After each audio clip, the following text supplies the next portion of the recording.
Hola, buenos días. Muchas gracias por acompañarnos a esta nuestra segunda sesión de actualización que desarrollamos en esta modalidad multimedia y que vamos a estar replicando el tercer miércoles de cada mes para poder compartir con todos ustedes los temas de interés y actualidad que tienen que ver con la gestión legal de los negocios. Como les hemos comentado en sesiones anteriores, este tipo de sesiones tiene el propósito de facilitar la toma de decisiones pues, de empresarios, de dueños de negocios, de directivos, de ejecutivos y de consultores, para que pues puedan a través de este formato de transmisión el darnos o el seguirnos desde cualquier dispositivo remoto, o bien posteriormente que puedan revisar estas sesiones cuantas veces sean necesarias y de igual forma pues pudieran compartirlas con aquellos colaboradores que tengan algún tipo de vinculación con los temas que aquí vamos a abordar. Para darle fluidez a la sesión en vivo y para respetar los tiempos que ya hemos comprometido, vamos a tocar todos los temas en bloque y al final del abordamiento de estos temas, pues abriremos el espacio que sea necesario para intercambiar con ustedes todas las inquietudes o comentarios que pudieran tener y también pues para darles respuesta a las inquietudes o dudas que nos formulen, ¿no? Bueno, vamos a arrancar. Les reitero que, o les sugiero más bien que mantengan cerrados los micrófonos para que tengamos claridad en los audios y ya al final los vamos a abrir para hacer todo el intercambio de comentarios y de inquietudes. Pues vamos a arrancarnos comentando aquellas disposiciones relevantes que recientemente se han publicado y para ello le voy a ceder la palabra a la licenciada América Ocampo. ¿Qué tal? Buenos días. Bueno, pues dentro de las disposiciones relevantes de publicación reciente, seleccionamos el decreto por el que se reforman y adicionan diversas disposiciones de la Ley General de Sociedades Mercantiles, que fue publicado el pasado 24 de enero, y a través del cual se incorpora a dicha ley un proceso de disolución y liquidación simplificado. Estas reformas entrarán en vigor a partir del 25 de julio de este año y si requieren conocer a detalle las características de este proceso, los invitamos a consultar el webinar que hemos preparado y que en los próximos días estará disponible en nuestra página web. Aprovechando que estamos comentando la reciente reforma a la Ley General de Sociedades Mercantiles, les comparto que existe ya una iniciativa de una nueva reforma que contempla la creación de las sociedades unipersonales. Esta iniciativa ya se consulta con la Secretaría de Economía y con organismos empresariales y prevé que en esta modalidad societaria se constituya libremente con un solo accionista y sin establecer un límite de ingresos. Además, se establece que sociedades ya constituidas como las anónimas o las de responsabilidad limitada puedan transmutar a este nuevo tipo de sociedad. La gran diferencia entre la sociedad por acciones simplificadas que se incorporó a la ley en el 2016 y la sociedad unipersonal es en esta última, la gran diferencia es que en esta última no se establece un límite de ingresos anuales, que la simplificada, como sabemos, es de 5 millones. La siguiente publicación a la que haré referencia es al acuerdo por el que se modifica el diverso por el que se establecen los plazos de respuesta a diversos trámites ante el Instituto Mexicano de la Propiedad Industrial. A través de este acuerdo, bueno, pues se precisa que en el trámite de registro de marcas, el INPI tiene un plazo de 4 meses para revisar la solicitud que se le presenta si es que ésta cumple con las formalidades necesarias y una vez concluido con dicho análisis pasará a realizar un estudio de forma donde revisa la viabilidad del registro solicitado, para lo cual también cuenta con un plazo de 4 meses. Pero bueno, como sabemos, independientemente de que se establecen estos términos, en la práctica es poco común que el INPI realmente respete estos plazos. Y bueno, a continuación, la licenciada Laura López abordará algunas disposiciones que fueron publicadas en la Gaceta de la Ciudad de México y la correspondiente en el Estado de México. Buenos días a todos. Bueno, en la Gaceta de la Ciudad de México se han estado publicando diversas disposiciones en materia fiscal local relacionadas con los subsidios para el pago de la tenencia vehicular y el predial, así como el dictamen fiscal local. De hecho, el 19 de febrero se dieron a conocer los formatos para las solicitudes de condonación del predial. A su vez, en la Gaceta del Gobierno del Estado de México, el pasado lunes 19 de enero, se publicó lo que viene a ser la Resolución Miscelánea Fiscal Local, pues se dieron a conocer las reglas generales relativas a aspectos fiscales locales de suma importancia, como serían las relativas al pago anual anticipado y a los subsidios aplicables al impuesto sobre erogaciones, el alta ante el Registro Estatal de Contribuyentes, a la presentación de avisos de compensación, de apertura de sucursales, de cancelación de créditos y condonación de multas, entre otras. Bueno, a continuación los dejo con el licenciado Jorge Martínez. Buenos días. En días pasados se publicó en la página del SAT el informe tributario y de gestión correspondiente al cuarto trimestre del ejercicio fiscal 2017. Dicho informe es un documento mediante el cual el fisco da a conocer a los contribuyentes las cifras y datos estadísticos relacionados con las diversas facultades que ejerce en nuestro país, como son inscripción y control del padrón de contribuyentes, recaudación de impuestos y operaciones de fiscalización. De las cifras consignadas en ese documento destacamos las siguientes. A diciembre del 2017, la integración del padrón de contribuyentes fue de 64.5 millones, 13% más en comparación con el mismo periodo del 2016. Dicho padrón se integraba de la siguiente manera. Personas físicas, 24.8 millones. Por su parte, los asalariados eran 37.9 millones de contribuyentes y las personas morales no alcanzaron los 2 millones, ya que se situaron en 1.9 millones de contribuyentes activos. Por lo que hace a la recaudación, por el periodo de enero a diciembre de 2017, los ingresos tributarios ascendieron a 2.854.799.3 millones de pesos, 115.432 millones más de lo presupuestado en la ley de ingresos de ese ejercicio fiscal. Continúa incrementándose la recaudación del impuesto sobre la renta, pues esta superó en un 4.1% a lo programado. En materia de fiscalización, hay datos muy reveladores. La eficacia en la fiscalización sigue aumentando, ya que mediante actos de control de obligaciones se recaudó un 62% más de lo que se logró en 2016. Este tipo de control de obligaciones se enfoca en quienes omitieron presentar declaraciones y en quienes disminuyeron significativamente sus pagos de impuestos. La recaudación promedio por cada acto de fiscalización fue de 1 millón de pesos, es decir, por cada auditoría que despliega el SAT, recauda 1 millón de pesos del bolsillo del contribuyente. A través del buzón tributario se recaudaron 758,000 actos de vigilancia. Finalmente, hay un dato digno de destacar: la eficacia del SAT para defender en tribunales los créditos fiscales que determina. Mientras que en 2015, en el 55% de los casos el SAT obtenía sentencias favorables, para 2017 bajó al 50%, lo que significa, entre otras cosas, que sus créditos no están siendo adecuadamente sustentados. La fiscalización se ha focalizado en combatir la simulación de operaciones. Al día de hoy, la autoridad ha considerado como EFOS a 4.080 contribuyentes y ha listado a 6.492 personas como presuntos simuladores de operaciones, lo cual representa un aumento del 35% más en comparación con el ejercicio de 2016 y principios del 2017.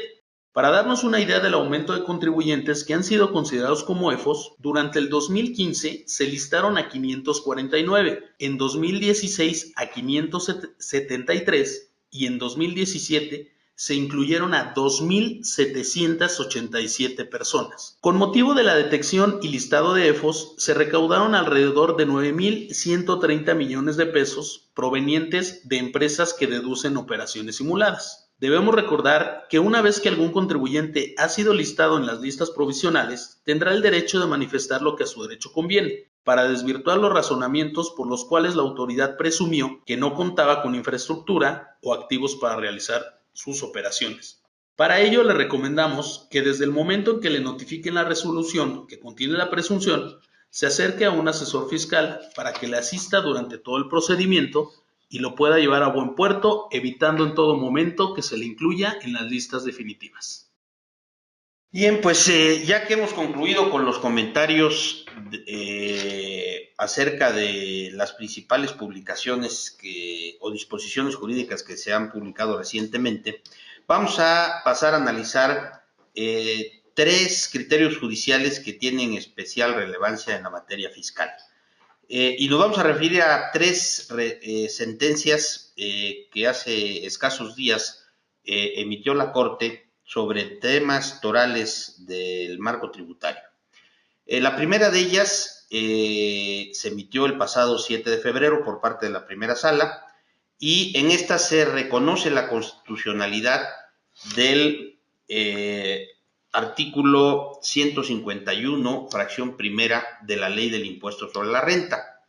Esta fracción hace referencia a la deducibilidad de los honorarios médicos y dentales, así como de los gastos hospitalarios, pero condiciona dicha deducibilidad a que el pago de tales honorarios se realice con algún mecanismo del sistema financiero.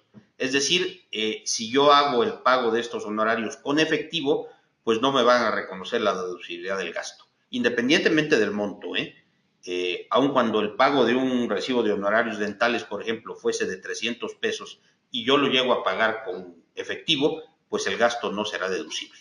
Y así se prevé expresamente en esta fracción, y como consecuencia de ello, pues se interpusieron diversos amparos respecto de la constitucionalidad de la misma, alegando principalmente que se afectaba la proporcionalidad tributaria por establecer requisitos que verdaderamente no tienen que ver con la capacidad contributiva de quien hace el gasto. Sin embargo, pues en esta sentencia, la primera sala determina que no hay afectación alguna al principio de proporcionalidad tributaria, porque el hecho de que se exija que se pague en efectivo de ninguna manera afecta los derechos básicos del contribuyente, y es una medida de control para evitar que pudieran acogerse a prácticas elusivas en este tipo de prestación de servicios. La segunda sentencia, también emitida el pasado 7 de febrero, igualmente por la primera sala de la Corte, declara la constitucionalidad del artículo 69b del Código Fiscal de la Federación. Ya el licenciado Jorge Martínez, cuando estaba comentando algunos datos relevantes del informe tributario y de gestión del último cuatrimestre del año pasado, hablaba del número de listados o de los presuntos EFOS. Cuando hablamos de EFOS nos estamos refiriendo a aquellas empresas que supuestamente facturan operaciones inexistentes.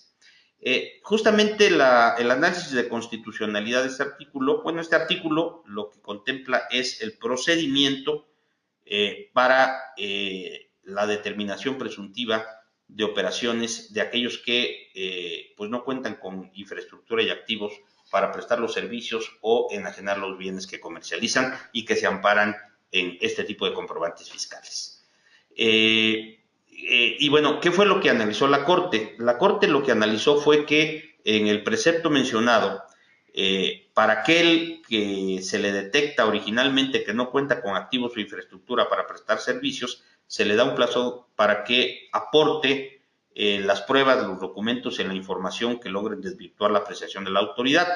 Pero una vez que el presunto EFO aporta esta información, en el numeral no se prevé un plazo para que la autoridad emita la resolución en la cual pues determine si efectivamente es un emisor de facturas que no amparan operaciones reales o si logró desvirtuar esta presuntiva.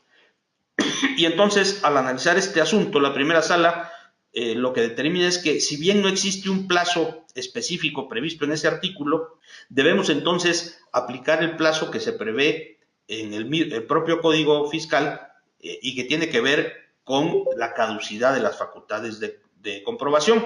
Y nos dice que, como ustedes saben, ese plazo normalmente es de 5 años y es el plazo que aplicaría para que la autoridad emita esta resolución. Nuestro punto de vista es que aquí la Corte está confundiendo lo que es el plazo para iniciar facultades de comprobación con un plazo que ya tiene que ver con la emisión de una resolución dentro de un procedimiento verificador. Si ustedes recuerdan, en todos las diversas modalidades del ejercicio de facultades de comprobación, como puede ser una visita domiciliaria, una revisión de gabinete e inclusive las recientes revisiones electrónicas, en todos estos supuestos sí se prevé un plazo perentorio, ¿sí?, para que la autoridad emita la resolución determinante. Y en este caso específico, en el de la presuntiva de emisores de comprobantes fiscales sin sustento en infraestructura y activos, pues no hay un plazo determinado. Y pues nuestra pregunta o nuestro cuestionamiento es en el sentido de si realmente no se está afectando la seguridad jurídica de un contribuyente cuando él ya aportó su información, su documentación y sus pruebas, y entonces la autoridad pues va a disponer de un plazo de hasta 5 años, imagínense ustedes, para saber si efectivamente se me publica en el listado al que hacía referencia el licenciado Jorge Martínez. Pero bueno, lo cierto es que la primera sala determina que este procedimiento sí es constitucional porque hay un plazo específico. Vale la pena tomar en cuenta que al quejoso en este amparo en específico, sí se le concedió el amparo, pero por un vicio de legalidad en que incurrió la autoridad al ejercer sus facultades de comprobación. Y ese vicio consistió en que nunca le dio a conocer al contribuyente cuál era la información y documentación en la que se había basado para presumir que no tenía ni la infraestructura ni los activos para prestar los servicios que estaban amparando sus compañeros. Y bueno, hay otra sentencia también de trascendencia en materia fiscal. Esta fue emitida el 14 de febrero por la segunda sala de la Corte, y en ella se declara la constitucionalidad del artículo 17H, fracción décima, inciso C, del Código Fiscal de la Federación. Este artículo lo que regula es la facultad para que la autoridad fiscal pueda cancelar los sellos que nos permiten emitir facturas cuando se dan ciertos supuestos. Y en específico, en este inciso C, se habla que la autoridad podrá cancelar sellos cuando detecte que el contribuyente no puede ser localizado, desapareció o se tenga conocimiento de que simuló operaciones. Aquí se alegaba que había un margen demasiado discrecional para la autoridad a efecto de proceder a la cancelación de sellos y que igualmente había afectaciones a otras garantías fundamentales en materia tributaria. Sin embargo, la segunda sala determina que no se generan este tipo de afectaciones, pero parte del reconocimiento de un tema con el que tampoco nosotros estamos de acuerdo, porque para arribar a sus conclusiones determina que en realidad en este artículo no se actualiza ninguna privación de derechos del gobernado, sino que únicamente esa facultad de cancelación de sellos viene a ser un mecanismo de control. Aquí lo que yo me preguntaría es si la autoridad me está cancelando mis sellos y no me permite facturar los servicios o los bienes que yo comercializo, pues en realidad me está privando del derecho a ejercer mi profesión o mi actividad comercial que normalmente desempeño. Y eso, pues evidentemente, para mí es una privación de derechos. Y si fuese catalogado como tal, pues evidentemente que el procedimiento que sigue la autoridad tiene que respetar una serie de requisitos y formalidades previstos pues en los artículos 14, 16 y 17 constitucionales, en tanto que si se ve como un mero mecanismo de control, pues es obvio que, digamos que los requisitos de la autoridad para ejercer estas facultades son un poquito más laxos que si estamos en presencia de una privación de derechos. Por eso es que resalto que la importancia del enfoque que le da la Corte a esta facultad, pues considera que de ninguna manera se están afectando derechos y que por el contrario, sí es un mecanismo que permite combatir de manera frontal lo que es la elusión y la evasión fiscal por parte de los contribuyentes. Estos son los criterios que hemos destacado y que consideramos relevantes platicar con ustedes por la trascendencia que van a tener, ¿no? Ahora vamos a pasar a nuestro siguiente bloque. En este bloque vamos a hacer un análisis específico sobre algunos temas que tienen mucha aplicación en nuestra actividad cotidiana como empresarios. Y para ello le pediría al licenciado Jorge Martínez si nos platica sobre el primero de los temas, ¿no? Bien, el primero de estos temas de interés y actualidad es el relativo a prácticas indebidas identificadas por el SAT en materia de facturación electrónica. Mediante un comunicado de prensa, el Servicio de Administración Tributaria dio a conocer un listado de lo que consideró malas prácticas en materia de emisión de comprobantes fiscales. En ese documento refiere la autoridad que el motivo del comunicado es que tanto emisores como receptores puedan ejercer sus derechos de forma fácil, rápida y evitar que comprometan sus datos personales. Del listado de las prácticas indebidas proporcionado por la autoridad destacamos las siguientes. La primera de ellas es exigir datos distintos al RFC. En este punto, el fisco invita al contribuyente a revisar sus sistemas para evitar el uso de datos personales que no son requisitos fiscales. Por otro lado, incrementar el precio del bien o servicio cuando se solicita la factura. El precio con el que los proveedores ofrecen sus bienes y servicios debe incluir el IVA, sin importar si se solicita o no comprobante fiscal. Y por último, obligar al receptor a generar la factura en un portal, ya que el comprobante se debe entregar en el establecimiento en donde se lleva a cabo la operación y al momento de realizarla. Debemos recordar que no expedir, no entregar o no poner a disposición de los clientes las facturas o expedirlas sin que cumplan los requisitos legales se consideran infracciones que se sancionan con multas que van de 12,000 a 69,000 pesos. Además de que en caso de reincidencia, la autoridad puede ordenar la clausura del establecimiento por un plazo de 3 a 15 días. En caso de que los proveedores se nieguen a expedir factura a los contribuyentes, estos pueden optar por alguna de las siguientes opciones. Primero, realizar la denuncia formal vía marca SAT o mediante el buzón tributario, o iniciar el procedimiento conciliatorio ante la no emisión de la factura a través del aplicativo informático que incluyó el SAT en su página web.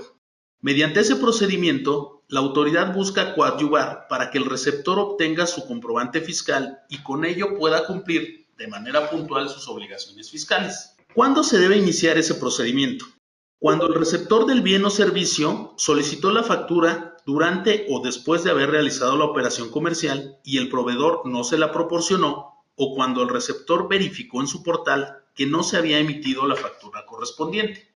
El procedimiento inicia cuando el contribuyente entra al aplicativo y realiza la solicitud respectiva e ingresa los datos para identificar a su proveedor. Posteriormente, el asesor del SAT revisa y analiza la información que le proporcionó el contribuyente y consulta en los aplicativos internos a efecto de verificar que efectivamente no se haya emitido el CFDI por la operación referida. En caso de que no se haya emitido la factura, el asesor se comunica vía telefónica o por medio del buzón tributario con el proveedor y le requiere a efecto de que emita el comprobante. Si el proveedor se rehúsa a emitir la factura, el expediente se turna a la Administración General de Auditoría Fiscal Federal para que se inicie el ejercicio de facultades de comprobación. El cierre del procedimiento se puede dar en alguno de los siguientes supuestos. Se da por efectiva la conciliación entre las partes y se emite la factura. No se cuenta con la información necesaria o mínima para hacer una conciliación y se declara improcedente la solicitud. Por último, se reasigna la solicitud a la Administración General de Auditoría cuando, a pesar de la conciliación, el proveedor no emitió la factura. Debemos estar atentos y tomar en cuenta el procedimiento descrito, ya que en caso de que se atienda de una forma eficiente, esa situación puede desencadenar que la autoridad ejerza facultades de comprobación en aquel contribuyente omiso de entregar comprobantes fiscales. En otro orden de ideas, pero sin abandonar el tema de los CFDIs, extraoficialmente trascendió que en la primera resolución de modificaciones a la miscelánea fiscal para 2018 se consignará que la emisión del complemento de pagos para la versión de facturación 3.3 será obligatorio hasta el 1 de septiembre del presente año. Por último, mediante un comunicado dado a conocer en la página web del SAT, se informó que los contribuyentes no tendrán la obligación de presentar las declaraciones informativas del subsidio para el empleo y de las reservas de los fondos de pensiones y jubilaciones que establece la Ley del Seguro Social, correspondientes al ejercicio fiscal de 2017. Dicha medida se oficializará con la inclusión de esas facilidades en la primera resolución de modificaciones a la miscelánea fiscal para 2018, que posteriormente publicará la autoridad fiscal. Debemos recordar que mediante la declaración informativa de subsidio al empleo, el empleador informaba a la autoridad la cantidad que pagó a sus trabajadores por ese concepto y con la declaración de reservas de fondos de pensiones se informaban los datos de los trabajadores incorporados al plan de jubilaciones. Otro de los temas que queremos comentar con todos ustedes tiene que ver con el principio del fondo sobre la forma y el cómo podemos apoyarnos del mismo tratándose de una auditoría fiscal. Desde hace ya algunos años se ha venido consolidando en nuestro sistema jurídico este principio, el de preeminencia del fondo sobre la forma. Ahora, de manera muy elemental, podemos sostener que este principio lo que significa es que en la resolución de las controversias debe prevalecer la búsqueda de soluciones que resuelvan de fondo y, en definitiva, los diferendos que se presentan por sobre aquellas cuestiones formales o de mero procedimiento. Este principio aplica tanto en juicios como en procedimientos administrativos que se siguen en forma de juicio, tal y como expresamente se reconoce ya con la adición al artículo 17 constitucional que va a entrar en vigor el próximo 16 de marzo. Ahora, para la materia fiscal, este principio fue incorporado plenamente con la creación el año pasado del recurso de revocación de fondo y del juicio de resolución exclusiva de fondo, diseñados específicamente para dirimir únicamente aspectos de fondo de la controversia. Esto es, pues aquellos que tienen que ver con el objeto de la contribución, con los sujetos, con la base y con la tarifa, incorporando, eso sí, una nueva causal de nulidad en aquellos casos en que el fisco le hubiese dado efectos excesivos o desproporcionados al incumplimiento de requisitos formales o de procedimiento. Por cierto, les comento que la sala especializada en este tipo de juicios de resolución exclusiva de fondo, hace unos escasos días, emitió ya su primera sentencia sobre estos juicios. Estos juicios se empezaron a implementar a partir de julio. El recurso entró en vigor desde finales de enero de 2017 y el juicio a partir de julio que se constituyó la sala. Y bueno, pues les decía yo que en escasos días, la semana pasada de hecho, fue cuando ya la sala especializada emitió su primera sentencia. Ahora, a partir de este nuevo motivo de nulidad que les comentaba yo, es decir, cuando la autoridad le da efectos excesivos o desproporcionados a la inobservancia de un requisito formal, pues a partir de que se incorpora este motivo de nulidad, pues ya se disipa cualquier duda sobre la aplicación del principio en el desarrollo de una auditoría fiscal, a fin de que en dichas auditorías pues se privilegie el cumplimiento de la obligación de determinación y pago del impuesto, ¿sí?, por encima de la observancia de requisitos meramente formales. Sin embargo, debemos de considerar que en la materia tributaria, los alcances de este principio no son absolutos y se presentan ciertos matices, porque debemos recordar que la existencia de los requisitos formales encuentra justificación porque con ello lo que se busca es impedir y limitar la realización de prácticas elusivas por parte de los contribuyentes y facilitar y eficientar los controles sobre el correcto y oportuno cumplimiento de sus obligaciones fiscales. Por ello insistimos que la prevalencia del fondo sobre la forma no puede considerarse como absoluta y para la fijación de sus límites podemos apoyarnos en ciertos referentes que aquí quiero compartir con ustedes. Primero, cuando los controles administrativos se distorsionan y se convierten en un fin en sí mismos, o bien cuando se les confiere un peso mayor que a la propia obligación sustantiva, su inobservancia no debe implicar incumplimiento de esta última. No podemos olvidar que las cargas formales finalmente giran en torno de la obligación de fondo. Otro referente que debemos de considerar es que la autoridad no debe darle efectos excesivos o desproporcionados al incumplimiento de requisitos formales, y menos cuando no se produjo la hipótesis de causación del tributo. Debe ponderarse también, en primer término, el cumplimiento de la obligación sustantiva, y después el de las formalidades inherentes a la misma. También hay que considerar que la extemporaneidad en el acatamiento de una obligación formal no debe de ser calificada a priori como causal de incumplimiento de la carga sustantiva. Ahora, la falta de cumplimiento de una formalidad no puede derivar en la imposición de una carga fiscal ficticia, pues ello afectaría sin duda la capacidad contributiva del auditado. Y por último, como referentes, debemos de considerar que la PRODECON ha venido ya emitiendo algunos criterios sobre esta cuestión y que nos pueden resultar muy ilustrativos. Aquí se los compartimos en esta lámina para que posteriormente, si quieren revisarlos con más detalle, lo puedan hacer. Ahora, podemos identificar algunos supuestos en los que generalmente la autoridad le otorga más peso a las formalidades que al cumplimiento de la obligación sustantiva, y en los que, con los matices ya referidos, debiese privilegiarse la existencia de la operación y el reconocimiento de sus efectos fiscales por sobre las formalidades exigidas en la normatividad aplicable.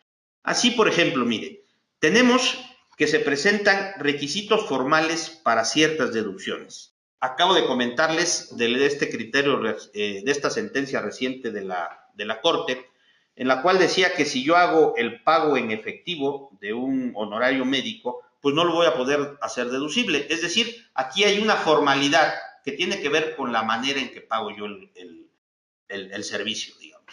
Y aquí, bueno, pues si yo incurro en este incumplimiento de no pagar a través de algún mecanismo del sistema financiero, pues entonces por esa inobservancia de la formalidad, la autoridad le va a quitar efectos fiscales a mi pago y no podrá hacer deducible ese gasto.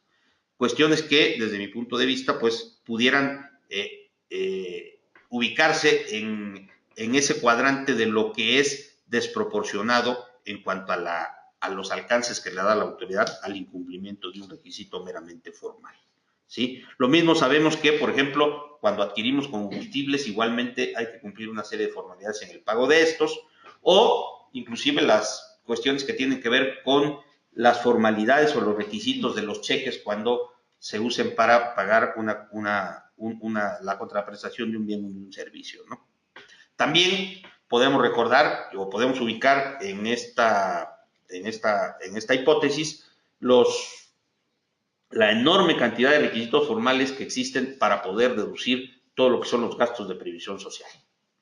Bueno, hay otro supuesto en el que la autoridad le viene otorgando más peso a la formalidad que al cumplimiento de la obligación sustantiva, y tiene que ver con las formalidades relativas a los comprobantes fiscales, ¿no?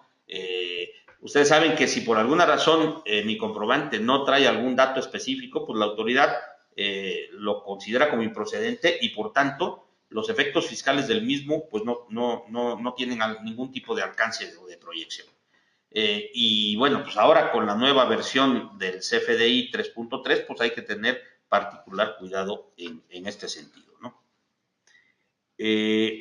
Otro supuesto tiene que ver con el cúmulo de declaraciones informativas y de reportes sobre cierto tipo de operaciones, ¿sí? Es decir, si yo no reporto al fisco una operación determinada, pues el fisco no le va a dar ningún efecto fiscal a esa operación.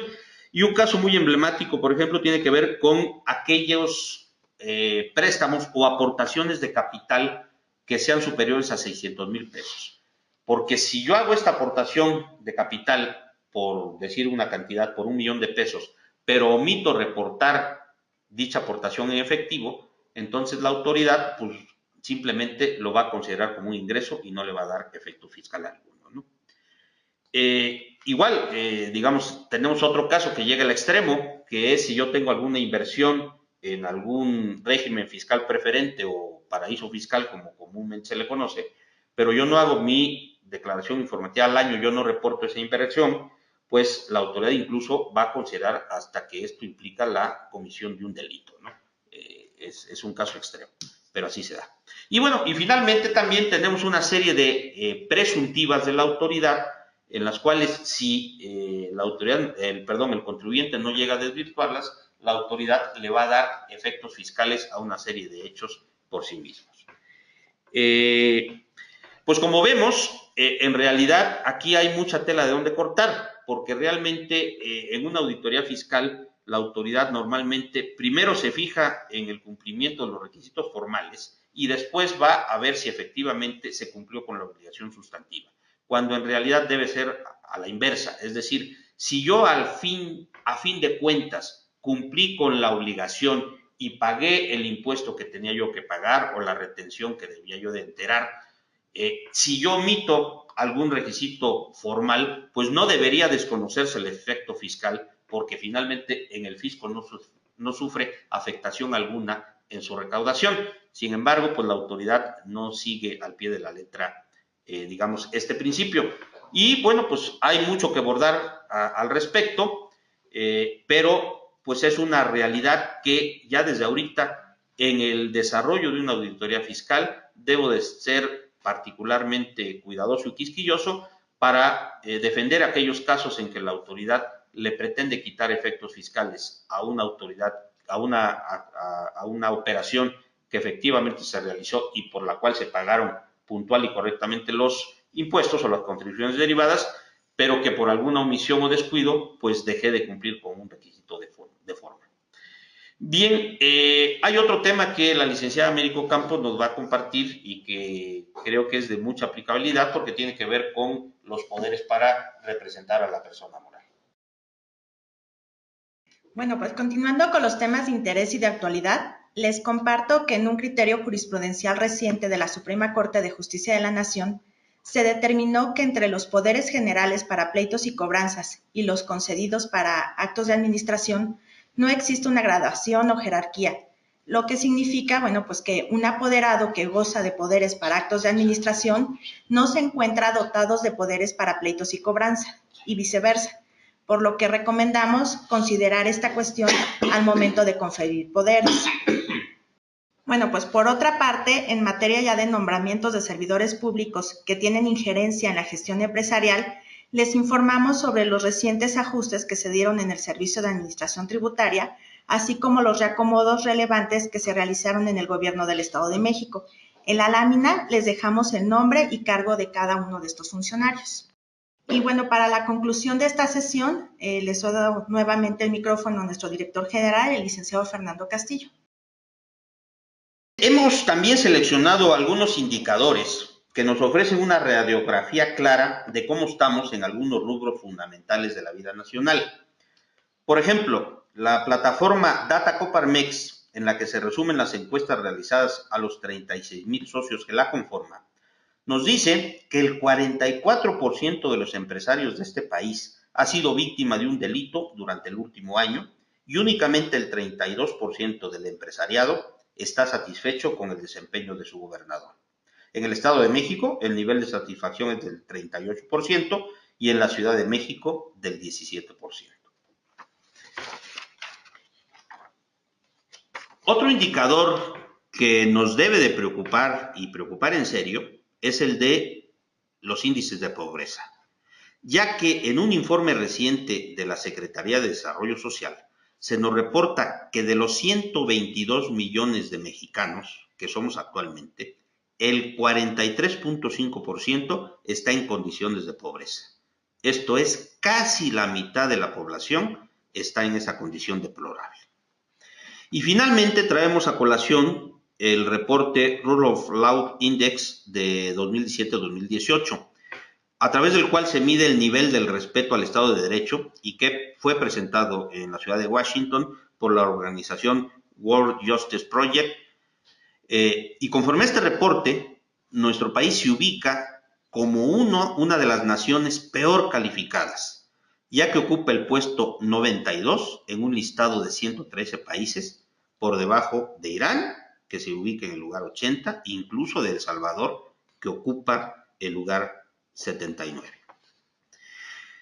Bueno, también no queríamos dejar de comentarles una situación preocupante que se está generando. Y miren, si tomamos en cuenta que es en el Congreso de la Unión en donde se diseñan y aprueban las leyes, es conveniente identificar algunas fichitas que seguramente va a estar en la próxima legislatura, puesto que fueron incluidos en la lista listas plurinominales. Por parte, por ejemplo, de Morena, destaca el listado de Napoleón Gómez Urrutia, líder minero acusado de defraudar a su gremio con 55 millones de dólares. Y de Ricardo Monreal, exgobernador y exdelegado de la Cuauhtémoc. Y por parte del PRD, sobresalen los asambleístas que actualmente tienen literalmente secuestrado el presupuesto para la reconstrucción de la Ciudad de México. Estamos hablando de Leonel Luna y de Mauricio Toledo, ya que pretenden darle un uso faccioso a esos recursos y clientelar. También la licenciada Laura López nos va a comentar sobre una situación que pues realmente se empieza a volver inquietante y que tiene que ver con alguna modalidad de fraude cibernético, y la intención de compartirlo pues es para que ustedes tomen las debidas previsiones. Bueno, como lo comentaba el licenciado Fernando Castillo, me gustaría platicarles sobre una modalidad de fraude que se ha generalizado e incrementado en los últimos meses.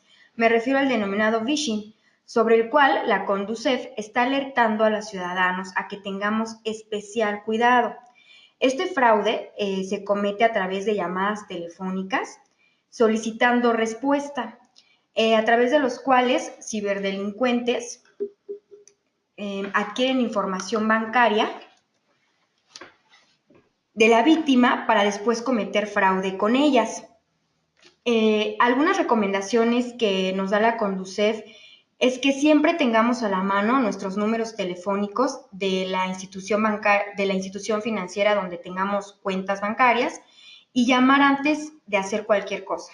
No proporcionar nuestros datos bancarios por ningún motivo, a menos que nosotros hayamos contactado a nuestro banco primeramente. Aquí en la lámina les dejo 2 ejemplos de phishing, que es el fraude cibernético a través de mensajes de texto. Los podemos identificar claramente porque nos pide contestar ese mensaje, y es así como los ciberdelincuentes, cometen fraudes, ¿no? Nuevamente los dejo con el licenciado Fernando Castillo. Bien, pues con estas intervenciones daríamos por concluida nuestra participación en esta sesión informativa, pero sí queremos recordarles que nos sigan regularmente en estas sesiones. Les decía yo al inicio que vamos a repetirlas o a tenerlas pues el tercer miércoles de cada mes, y también pues los invitamos a que nos sigan en redes sociales, a que también se inscriban en nuestra plataforma digital para que puedan estar recibiendo de manera periódica todos nuestros productos de actualización. Y por supuesto, pues no dejen de visitar nuestra página web www.aboempre.com.mx, ya que en ella van a encontrar información que nosotros consideramos que puede resultarles de particular interés.